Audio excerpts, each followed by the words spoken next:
الرحمن الرحیم۔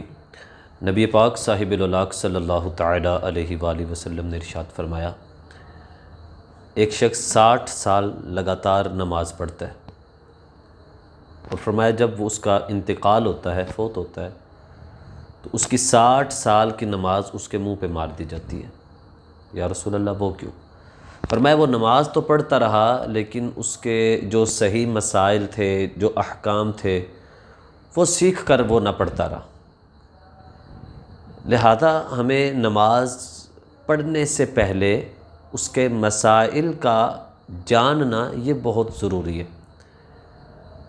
جس طرح قیام کی حالت میں ہم یوں کھڑے ہیں تو اگر ہمیں خارش ہوتی ہے کہیں پہ تو ایک ہاتھ کو ہم ایک دفعہ ہلایا، پھر ہوا تو ہم دوسری دفعہ ہلا سکتے ہیں۔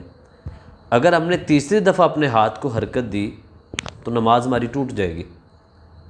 یا قیام کی حالت میں ہم یوں کھڑے ہیں اور ہم نے یہ نیچے والا ہاتھ حرکت دی تو یہ مسئلہ یاد رکھیں کہ نماز کے اندر دونوں ہاتھوں کو بیک وقت استعمال کرنے سے نماز ٹوٹ جاتی ہے۔ آپ یہ نماز پڑھ رہے ہیں، پہلے تو آپ کو خارش ہو یا کچھ بھی آپ نہ کریں، کیونکہ رسول پاک علیہ الصلوۃ والسلام نے ارشاد فرمایا جب بندہ نماز شروع کرتا ہے تو اللہ تعالیٰ اس پر نظر رحمت فرماتا ہے، اور جب بندہ اپنے ہاتھ کو حرکت دیتا ہے تو اللہ تعالیٰ اپنی نظر رحمت اس سے دور کر لیتا ہے۔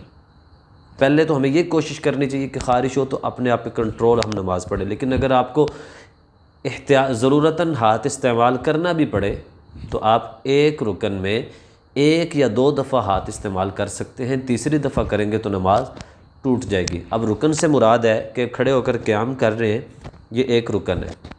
ہم رکوع کر رہے ہیں تو یہ ایک رکن ہے، سجدہ کر رہے ہیں تو یہ ایک رکن ہے، اتحیات بیٹھے ہیں تو یہ ایک رکن ہے۔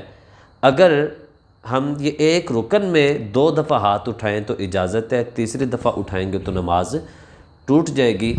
انشاءاللہ یہ وقتاً فوقتاً آپ تک کچھ ایسے مسائل نماز کے ضرور آتے رہیں گے۔ اللہ تعالیٰ سے دعا ہے کہ وہ ہمیں عمل کی توفیق عطا فرمائے، آمین۔